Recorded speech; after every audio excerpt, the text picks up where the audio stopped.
जय हिंद साथियों, स्वागत करता हूं आप सभी का अपने यूट्यूब चैनल स्टडी अड्डा आर के जी के चैनल पर। साथियों, आज इस वीडियो में हम आपके लिए नेवी एमआर के लिए एक महत्वपूर्ण प्रैक्टिस सेट लेकर आए हैं, जिसके क्वेश्चन सभी क्वेश्चन सेलेक्टेड क्वेश्चन हैं और आपको एग्जाम में सीधे देखने को मिलेंगे।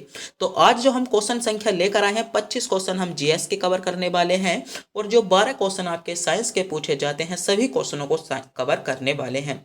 अगर मेरे प्यारे दोस्तों आपने भी आर्मी अग्निवीर की तैयारी की थी तो आपको पता चल गया होगा और हमारी वीडियो को देख रहे होंगे कि हमारे कितने क्वेश्चन देखने को आपको एग्जाम में सीधे मिलते हैं। तो कुछ वीडियो हमारी ऐसी भी थी जिसमें से हमारे जो 25 क्वेश्चन का जीएस था उसमें से आपको 15 से 16 क्वेश्चन आपको एक ही वीडियो से देखने को मिले थे। तो मेरे प्यारे दोस्तों, हम आपके लिए नेवी एमआर के लिए एक महत्वपूर्ण वीडियो लेकर आए हैं। सभी क्वेश्चन सेलेक्टेड हैं, अधिक से अधिक क्वेश्चन आपको एग्जाम में देखने को मिलेंगे। तो वीडियो को पूरा ध्यान से जरूर देखिएगा। तो बिना टाइम गवाए करते हैं वीडियो को स्टार्ट। आपका पहला क्वेश्चन है, भारत में सबसे अधिक समय तक प्रधानमंत्री पद पर रहने वाला व्यक्ति है। ऑप्शन है आपके इंदिरा गांधी, पंडित जवाहरलाल नेहरू, अटल बिहारी वाजपेयी या नरसिम्हा राव। तो बताइएगा, भारत में सबसे अधिक समय तक जो प्रधानमंत्री पद पर रहे थे वे आपके कौन रहे थे। तो मेरे प्यारे दोस्तों, इसमें आपका सही जवाब होगा, भारत में सबसे अधिक समय तक जो रहे थे वह आपके पंडित जवाहरलाल नेहरू प्रधानमंत्री पद पर रहे थे। ये लगभग आपके 16 वर्ष और 286 दिन तक ये क्या रहे थे, भारत के प्रधानमंत्री पद पर रहे थे। और भारत के प्रथम प्रधानमंत्री थे कौन, पंडित जवाहरलाल नेहरू। तो इंपॉर्टेंट क्वेश्चन था यह क्वेश्चन, आपको सीधे नेवी एमआर में देखने को मिल सकता है। तो मेरे प्यारे साथियों, अगर आप भी हमारे चैनल पर नए हो तो चैनल को सब्सक्राइब, वीडियो को लाइक और अपने दोस्तों के पास वीडियो को शेयर करना ना भूलें। अगला क्वेश्चन है आपका, अर्थशास्त्र के रचयिता कौन है। ऑप्शन है पाणिनि, बाणभट्ट, चाणक्य या भास्कर। तो बताइएगा, अर्थशास्त्र के रचयिता आपसे पूछा गया है कि अर्थशास्त्र के रचयिता आपके कौन है। तो मेरे प्यारे दोस्तों, जो आपके अर्थशास्त्र के रचयिता हैं वह आपके चाणक्य हैं। अगर आपको ऑप्शन में कौटिल्य मिल जाए तो कौटिल्य जो था वह आपका चाणक्य का ही नाम था और विष्णुगुप्त भी आपका चाणक्य का ही नाम था। चाणक्य से संबंधित एक क्वेश्चन पूछा जाता है कि चाणक्य ने जो अपनी शिक्षा ग्रहण की थी वह आपकी कौन से विश्वविद्यालय में की थी। तो सही जवाब होगा तक्षशिला विश्वविद्यालय में की थी। तो क्वेश्चन आपसे पूछा गया था अर्थशास्त्र के रचयिता कौन है, तो चाणक्य आपका इसमें करेक्ट जवाब सी विकल्प के साथ आपका सही जवाब हो जाता है। अगला क्वेश्चन है मेरे दोस्तों, सर्वाधिक चमकीला ग्रह कौन सा है। ऑप्शन है शुक्र ग्रह, शनि ग्रह, मंगल ग्रह या बृहस्पति ग्रह। इंपॉर्टेंट क्वेश्चन है, सेलेक्टेड क्वेश्चन है, आपसे पूछा गया है सबसे चमकीला ग्रह आपका कौन सा है। तो मेरे दोस्तों, जो सबसे चमकीला ग्रह है वह आपका कौन सा ग्रह हो जाएगा, तो शुक्र ग्रह आपका सबसे चमकीला ग्रह है। ग्रह से संबंधित आपके बहुत क्वेश्चन पूछे जा सकते हैं और बहुत ज़्यादा इंपॉर्टेंट क्वेश्चन बनकर आते हैं। क्वेश्चन पूछा जाता है सबसे गर्म ग्रह कौन सा है, तो सबसे गर्म ग्रह भी आपका शुक्र ग्रह है। क्वेश्चन पूछा जाता है सबसे प्यारा ग्रह कौन सा है, तो सबसे प्यारा ग्रह भी आपका क्या है, शुक्र ग्रह ही है। कई बार क्वेश्चन पूछ लिया जाता है सबसे सुंदर ग्रह, तो मेरे दोस्तों जो सबसे सुंदर ग्रह की संज्ञा दी गई है वह आपकी शनि ग्रह को सबसे सुंदर ग्रह की संज्ञा दी गई है। एक क्वेश्चन बनता है, ग्रहों की रानी किसे कहा जाता है, तो चंद्रमा को मेरे दोस्तों ग्रहों की रानी कहा जाता है। इंपॉर्टेंट क्वेश्चन था यह, इनका आपको पता होना चाहिए। अगर आप भी हमारे चैनल पर नए हो तो चैनल को सब्सक्राइब, वीडियो को लाइक और अपने दोस्तों के पास वीडियो को शेयर जरूर करेंगे। अगला क्वेश्चन है आपका, सर्वोत्तम गुण वाला कोयला इनमें से कौन सा है। ऑप्शन है एंथ्रेसाइट, बिटुमिनस, लिग्नाइट या पीट कोयला। तो बताइए सर्वोत्तम गुण वाला। तो मेरे दोस्तों, जो सर्वोत्तम गुण वाला कोयला है वह आपका एंथ्रेसाइड है। एंथ्रेसाइड आपका सर्वोत्तम गुण वाला कोयला है, जिसमें कार्बन की मात्रा आपकी 80 से 90% आपको देखने को मिल जाती है। एक क्वेश्चन आपसे पूछा जाता है, भारत में सबसे अधिक किस कोयले का उत्पादन किया जाता है, तो बिटुमिनस कोयले का उत्पादन किया जाता है और घरों में भी बिटुमिनस कोयले को ही प्रयोग में लाते हैं। क्वेश्चन पूछा गया था सर्वोत्तम गुण वाला कोयला, तो एंथ्रेसाइड ए विकल्प के साथ आपका करेक्ट जवाब होगा। अगर मेरे प्यारे साथियों आप भी इन क्वेश्चनों का जवाब जानते हैं तो हमें बताने से पहले कमेंट में जरूर बताएं और वीडियो के अंत में यह बताना ना भूलें कि आप इनमें से कितने क्वेश्चनों का जवाब जानते थे। अगला क्वेश्चन है, श्री रामनाथ कोविंद भारत के राष्ट्रपति थे या भारत के जो वर्तमान में जो पिछला क्वेश्चन है, तो क्वेश्चन आपसे पूछा गया है जो आपके रामनाथ कोविंद थे वे भारत के कौन से नंबर के राष्ट्रपति थे। ऑप्शन है 10वें, 11वें, 12वें या 14वें। तो बताइए वर्तमान में भारत के राष्ट्रपति कौन है। तो वर्तमान में जो भारत के राष्ट्रपति हैं द्रौपदी मुर्मू जी, वे आपकी 15वें नंबर की राष्ट्रपति हैं। तो आपका क्वेश्चन था रामनाथ कोविंद कौन से नंबर के राष्ट्रपति हैं, तो 14वें नंबर के राष्ट्रपति हैं। डी विकल्प इसमें आपका करेक्ट जवाब होगा। जो आपकी कई बार क्वेश्चन पूछ लिया जाता है, वर्तमान में जो हाल ही फिलहाल में आपके राष्ट्रपति बनी हैं द्रौपदी मुर्मू जी, वे राष्ट्रपति बनने से पहले कहाँ की राज्यपाल थी। तो मेरे दोस्तों सही जवाब होगा आपका झारखंड की राज्यपाल थी। अगला क्वेश्चन है आपका ध्वनि एवं प्रकाश में किसका वेग सर्वाधिक होता है। तो बताइएगा मेरे दोस्तों, आपसे पूछा गया है ध्वनि एवं प्रकाश में किसका वेग अधिक होता है। जो ध्वनि और प्रकाश होते हैं उसमें जो वेग अधिक होता है मेरे दोस्तों, आपका प्रकाश का वेग अधिक होता है, यानी बी विकल्प आपका सही जवाब होगा। एक क्वेश्चन यहाँ से पूछा जाता है कि ध्वनि का जो सर्वाधिक वेग होता है वह आपका किसमें होता है। तो ठोस पदार्थों में। ठोस पदार्थों में ध्वनि का सबसे अधिक वेग होता है, और ठोस में भी अगर आपको स्टील कहीं पर ऑप्शन मिल जाए तो स्टील में ध्वनि का वेग सर्वाधिक होता है। बात कर लेते हैं प्रकाश की चाल की। तो निर्वात में जो प्रकाश की चाल होती है वह आपकी 3 × 10⁸ मीटर प्रति सेकंड होती है, जो आपसे बहुत ज़्यादा एग्जाम में पूछे जाती है। तो इम्पोर्टेंट क्वेश्चन था आपका। क्वेश्चन था ध्वनि एवं प्रकाश में किसका वेग अधिक होता है, तो प्रकाश का वेग आपका अधिक होगा। अगला क्वेश्चन है आवेश का मात्रक है। ऑप्शन है कूलाम, एम्पियर, वेबर या कूलाम सेकंड। तो बताइएगा आपसे मेरे दोस्तों क्वेश्चन पूछा जा रहा है कि आवेश का मात्रक क्या है। तो आवेश का मात्रक क्या होता है, तो कूलाम जो होता है आपका आवेश का मात्रक होता है, यानी इसमें ए विकल्प के साथ आपका सही जवाब होगा।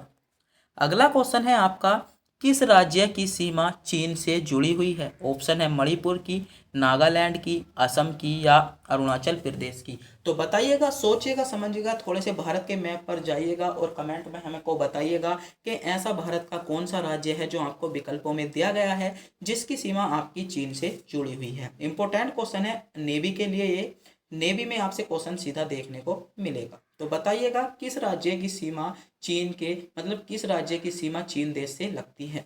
तो बात कर लेते हैं चीन देश से आपको 5 राज्य की सीमा लगती है।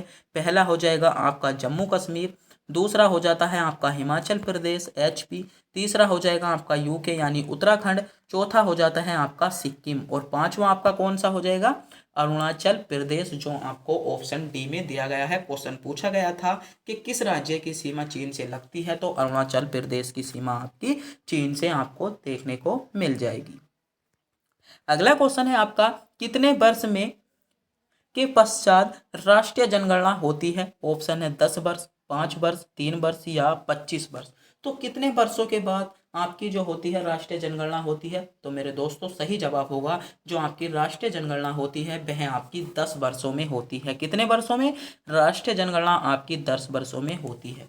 कई बार क्वेश्चन पूछा गया है कि भारत में जो प्रथम जनगणना हुई थी वह आपकी कब हुई थी। इंपॉर्टेंट क्वेश्चन है। क्वेश्चन आपसे यह भी पूछा जा सकता है कि भारत में प्रथम जनगणना आपकी कब हुई थी। तो मेरे दोस्तों जो भारत में प्रथम जनगणना हुई थी आपकी 1872 में हुई थी।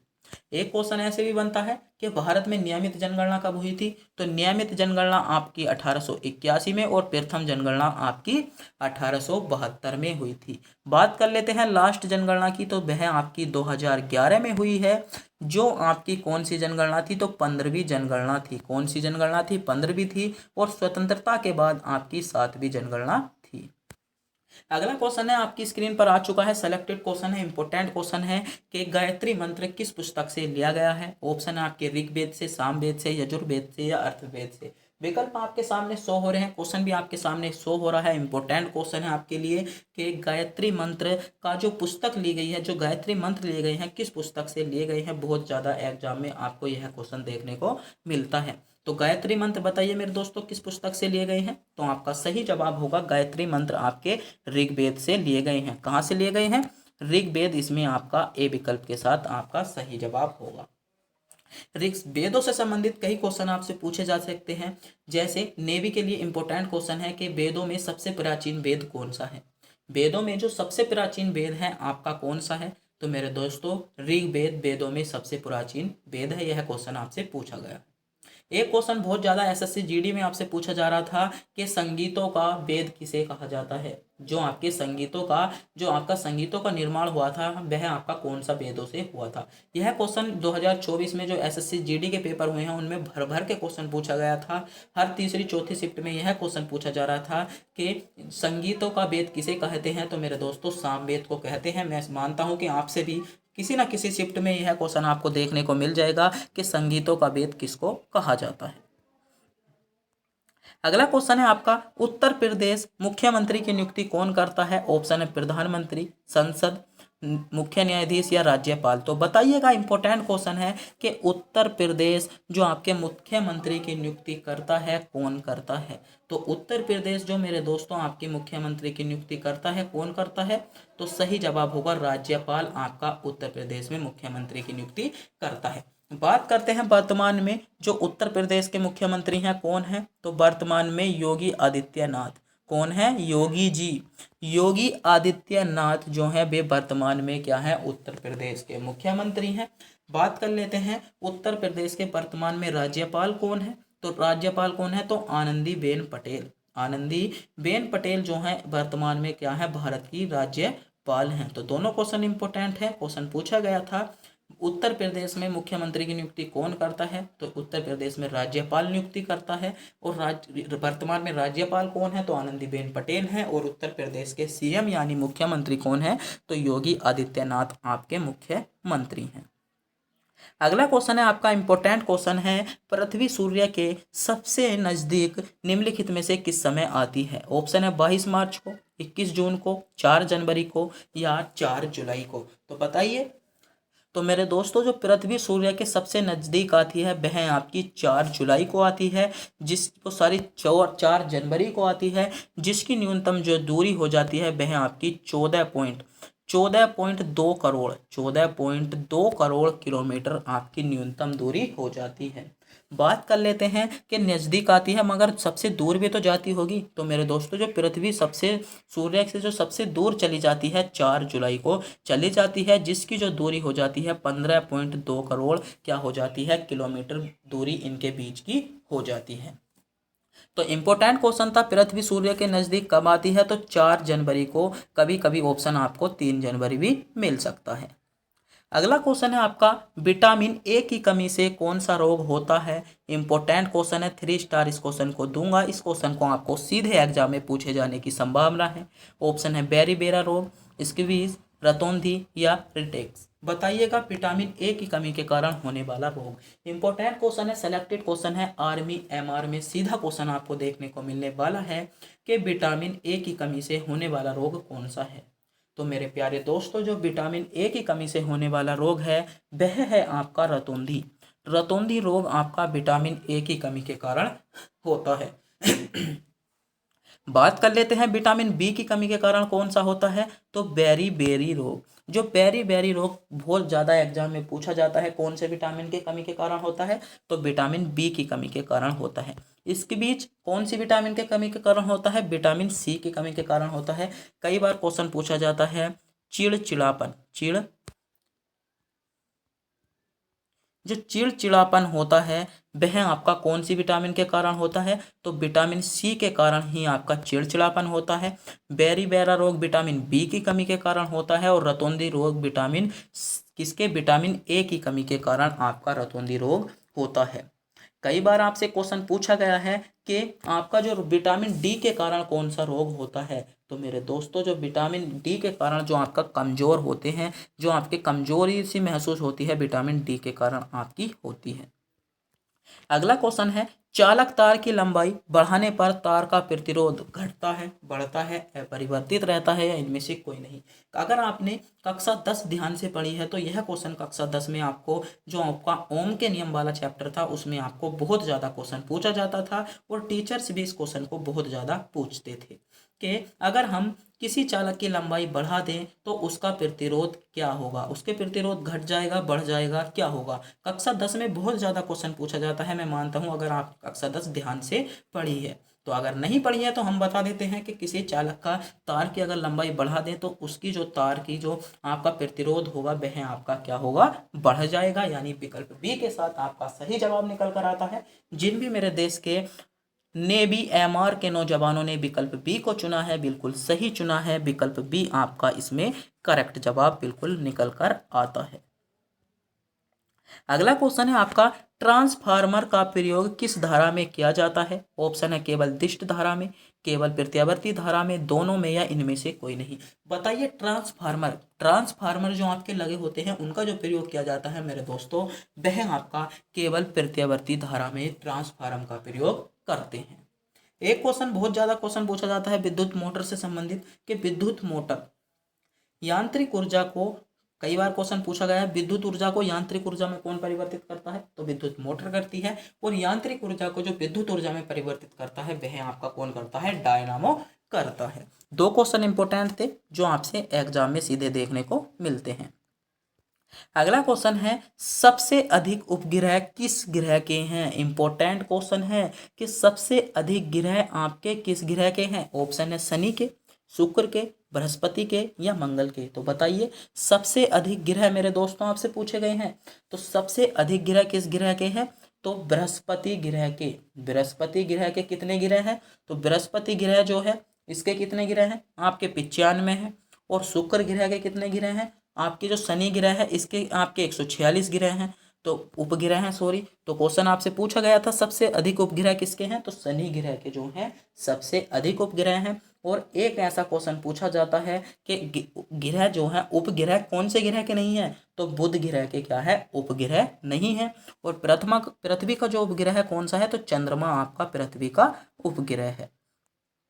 अगला क्वेश्चन है, जब हम पानी में खड़ी नाव से जमीन पर उतरते हैं तो नाव आगे की ओर खिसक जाएगी, पीछे की ओर खिसकेगी, स्थिर रहेगी, या दाहिनी तरफ खिसकेगी? तो बताइए जब आप नाव से उतरोगे तो नाव किधर की ओर खिसक जाएगी? तो मेरे दोस्तों सही जवाब होगा आपका नाव जो है वह आपकी नाव पीछे की ओर खिसकेगी, यानी बी विकल्प के साथ इसमें आपका सही जवाब हो जाएगा। अगला क्वेश्चन है आपका, काजीरंगा राष्ट्रीय पार्क है, ऑप्शन है उड़ीसा में, महाराष्ट्र में, असम में, या इनमें से कोई नहीं। बताइए काजीरंगा राष्ट्रीय जो पार्क है वह आपका कहाँ पर है? तो मेरे दोस्तों जो काजीरंगा राष्ट्रीय पार्क है आपका कहाँ पर हो जाएगा? तो सही जवाब हो जाता है काजीरंगा राष्ट्रीय पार्क आपका असम में हो जाएगा, यानी सी विकल्प के साथ आपका सही जवाब होगा।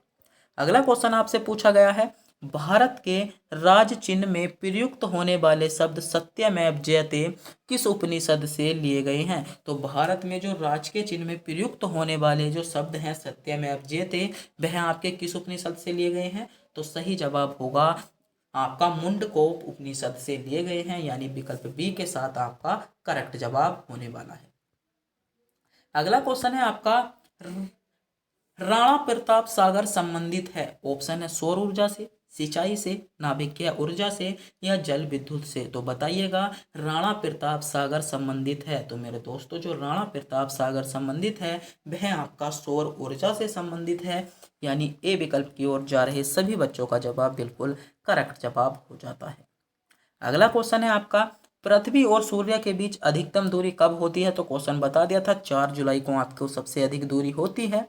इंपॉर्टेंट क्वेश्चन और सेलेक्टेड क्वेश्चन आपकी स्क्रीन पर आ चुका है जो आपको सीधे आपके एग्जाम में देखने को मिलेगा। क्वेश्चन है, विंध्याचल और सतपुड़ा पहाड़ी के बीच से होकर बहने वाली नदी कौन सी है? ऑप्शन है नर्मदा नदी, सिंधु नदी, कोसी नदी, या गोदावरी नदी? तो बताइएगा सेलेक्टेड क्वेश्चन है कि विंध्याचल और सतपुड़ा पहाड़ी के बीच से होकर जो बहने वाली नदी है वह आपकी कौन सी नदी है? तो मेरे दोस्तों जो विंध्याचल और सतपुड़ा जो पहाड़ी है और उनके बीच से होकर नदी बहती है वह आपकी नर्मदा नदी बहती है, यानी ए विकल्प के साथ इसमें आपका करेक्ट जवाब होगा।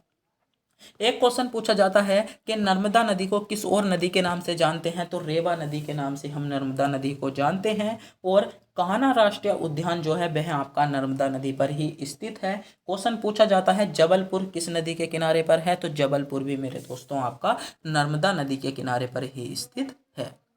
अगला क्वेश्चन है, निम्नलिखित में से कौन सा देश कोयले का सबसे बड़ा उत्पादक है? तो इसमें जो सही जवाब होगा अमेरिका में कोयले का सबसे बड़ा उत्पादक हो जाता है। एक क्वेश्चन पूछा जाता है कि जो अमेरिका की सबसे लंबी नदी कौन सी है, तो अमेरिका की सबसे लंबी नदी तो मिसिसिपी, क्या, ध्यान से देखें, ऊटपटांगी नाम है, मी सी सी पी, क्या है ये, अमेरिका की सबसे लंबी नदी है। अगला क्वेश्चन है 1857 के गदर के समय भारत का गवर्नर जनरल कौन था, तो बताइएगा, सोचिएगा, समझिएगा, थोड़ा सा ध्यान दीजिएगा। जब 1857 के आपका गदर हुआ था तो उस टाइम पर जो भारत का गवर्नर जनरल था वह कौन था, तो कौन था, लॉर्ड कैनिंग आपका भारत का गवर्नर जनरल था। यानी इसमें सही जवाब क्या होगा, ए विकल्प जिन्होंने चुना है बिल्कुल सही चुना है। तो मेरे प्यारे साथियों, अगर आपने भी अभी तक हमारे चैनल को सब्सक्राइब नहीं किया है, चैनल को सब्सक्राइब, वीडियो को लाइक और अपने दोस्तों के पास वीडियो को शेयर जरूर कर दीजिएगा। अगला क्वेश्चन है पुढ़ापुर और करवाड़ कच्छ वनस्पति कहाँ स्थित है, ऑप्शन है केरल राज्य में, कर्नाटक राज्य में, तमिलनाडु राज्य में या त्रिपुरा राज्य में। तो कहाँ पर है, तो कर्नाटक राज्य इसमें आपका क्या होगा, बिल्कुल सही जवाब होगा। यानी बी विकल्प की ओर जा रहे सभी बच्चों का जवाब आपका सही जवाब हो जाता है। ड्यूस जो किस खेल से संबंधित है, तो सही जवाब होगा आपका टेनिस से संबंधित है। यानी सी विकल्प इसमें आपका सही जवाब निकल कर आता है। अगला क्वेश्चन है भूकंप के समय कौन सी तरंगे उत्पन्न होती हैं, ऑप्शन है पराश्रव्य तरंगे, अश्रव्य तरंगे, सुपरसोनिक तरंगे या इनमें से कोई नहीं। तो मेरे दोस्तों, जो भूकंप के समय आपकी तरंगे उत्पन्न होती हैं वे आपकी अश्रव्य तरंगे उत्पन्न होती हैं। और जो भूकंप में की जो तरंगे होती हैं वह कितने प्रकार की होती हैं, तो यह क्वेश्चन भी पूछा गया है। तो आपकी 4 प्रकार की होती हैं, 4 प्रकार की होती हैं। कौन कौन सी होती हैं, एक तो हो जाएगी आपकी पी तरंग, कौन सी, पी तरंग, दूसरी हो जाती है एस तरंग, तीसरी हो जाती है आपकी लव तरंग और चौथी हो जाती है आपकी रेले तरंगे। तो जो भूकंप में से जो उत्पन्न होती हैं वह आपकी कितने प्रकार की तरंगे उत्पन्न होती हैं, तो सही जवाब जो होगा 4 प्रकार की, पी तरंग, एस तरंग, लव तरंग और रेले तरंगे आपकी भूकंप में उत्पन्न होती हैं। अगला क्वेश्चन है अगुलहास धारा किस महासागर में बनती है, ऑप्शन है प्रशांत महासागर में, हिंद महासागर में, आर्कटिक महासागर या इनमें से कोई नहीं। तो अगुलहास जो धारा बनती है मेरे दोस्तों वह आपकी हिंद महासागर में बनती है। कहाँ पर, हिंद महासागर में बनती है। तो हिंद महासागर बी विकल्प के साथ इसमें आपका सही जवाब होगा। अगला क्वेश्चन है आपका हिंदी किस लिपि में लिखी जाती है, ऑप्शन है पार्सियन में, रोमन में, देवनागरी में या पाली में। तो बताइए हिंदी किस लिपि में लिखी जाती है, तो हिंदी मेरे दोस्तों आपकी देवनागरी लिपि में लिखी जाती है। सी विकल्प आपका करेक्ट जवाब होगा। अगला क्वेश्चन है पृथ्वी का सबसे भीतरी वाला भाग क्रोड किसका बना होता है, ऑप्शन है तांबे जस्ते का, निकिल तांबे का, लोहा जस्ते का या लोहे और निकिल का। तो मेरे दोस्तों, जो पृथ्वी का सबसे भीतरी भाग होता है क्रोड वह आपका निकिल और लोहा यानी लोहे और निकिल का बना होता है, जो आपका विकल्प डी में आपको स्पष्ट रूप से दिया गया है। अगला क्वेश्चन है आपका भारत भारतीयों के लिए नारा किस संस्था ने दिया था, ऑप्शन है अशासकीय संस्था ने, आर्य समाज ने, ब्रह्म समाज ने या अन्य और किसी ने। तो बताइए जो भारत भारतीयों के लिए नारा दिया था वह मेरे दोस्तों आपका अशासकीय आर्य समाज ने दिया था। यानी बी विकल्प के साथ आपका करेक्ट जवाब होगा।